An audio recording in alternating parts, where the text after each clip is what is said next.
Começamos no limite do conhecido, onde a luz das primeiras galáxias encontra os olhos tecnológicos do telescópio James Webb. Mas toda essa tecnologia moderna nasceu de um desejo ancestral e profundo de ver além do nosso horizonte imediato. Voltamos no tempo, cruzando por satélites e observatórios gigantes no topo de montanhas que primeiro mapearam os segredos do cosmos, até chegarmos ao momento em que um simples tubo de vidro nas mãos de Galileu mudou nossa percepção do universo para sempre. A complexidade das máquinas retrocede para engrenagens de bronze e astrolábios antigos, onde a matemática e o céu se encontravam.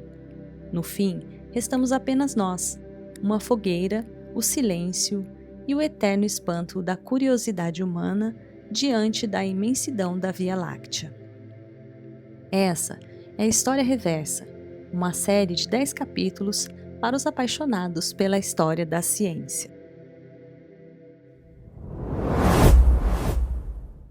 Bom dia, boa tarde, boa noite. No episódio anterior vimos como a revolução científica começou. Copérnico questionou, Galileu observou, Kepler calculou, Newton explicou, mas isso foi apenas o começo, porque ideias revolucionárias não se propagam sozinhas. Elas precisam ser testadas, refinadas, defendidas, ensinadas. Elas precisam se tornar parte da cultura científica, e isso leva tempo.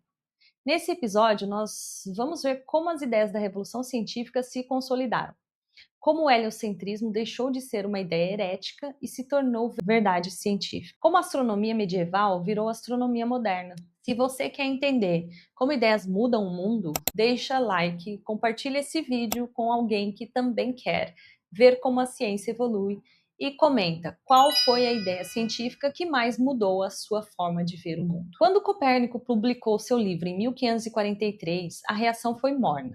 Não porque as pessoas não entendessem, mas porque a maioria dos cientistas não acreditava que estava certo. O modelo heliocêntrico tinha um grande problema, ele contradizia a observação direta. Se a Terra está se movendo ao redor do Sol, então as estrelas deveriam parecer estar em posições diferentes em diferentes épocas do ano. E esse fenômeno é chamado de paralaxe estelar. Mas ninguém conseguia observar paralaxe estelar. Galileu observou as luas de Júpiter com seu telescópio. Isso era prova de que nem tudo orbitava a Terra, mas ainda não era prova de que a Terra orbitava o Sol. E a Igreja Católica não estava satisfeita.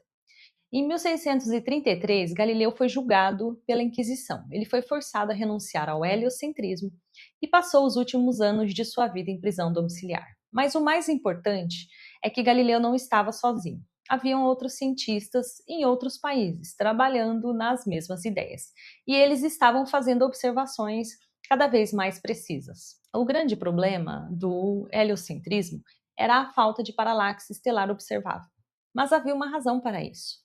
As estrelas estão muito, muito longe. Tão longe que a paralaxe é minúscula, quase imperceptível. Então, os astrônomos precisavam de telescópios cada vez mais precisos. Precisavam de medições cada vez mais acuradas. Durante o século XVIII, os telescópios melhoraram dramaticamente. Novos designers, melhores lentes, instrumentos de medição mais precisos e os astrônomos começaram a fazer observações cada vez mais refinadas. Então, em 1838, um astrônomo alemão chamado Friedrich Wilhelm Bessel fez a medição.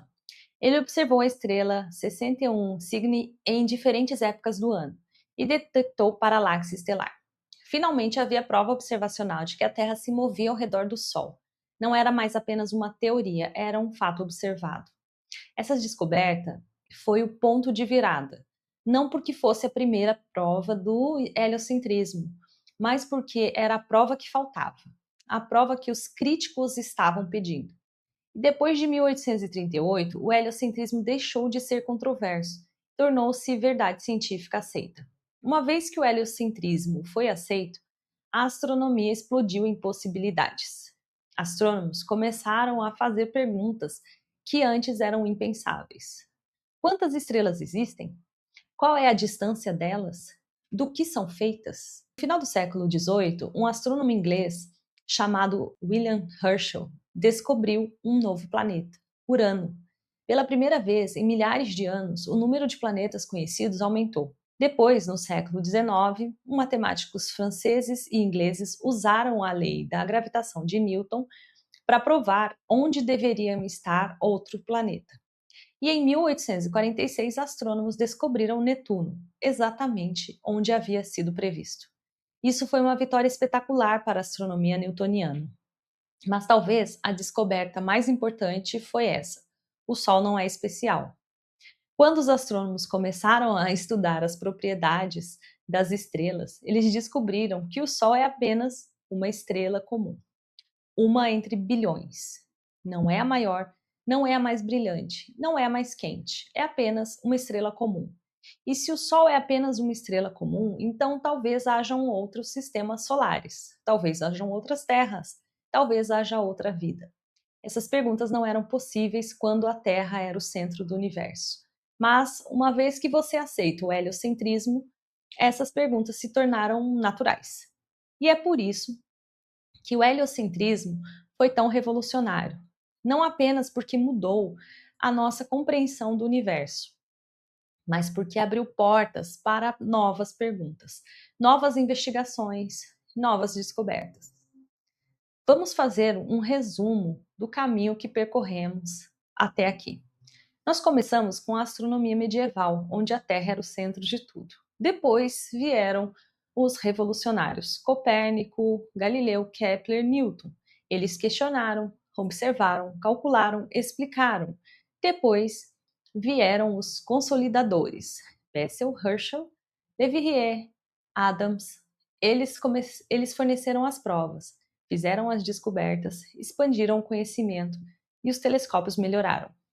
De um simples tubo com lentes para instrumentos cada vez mais sofisticados de observações a olho nu.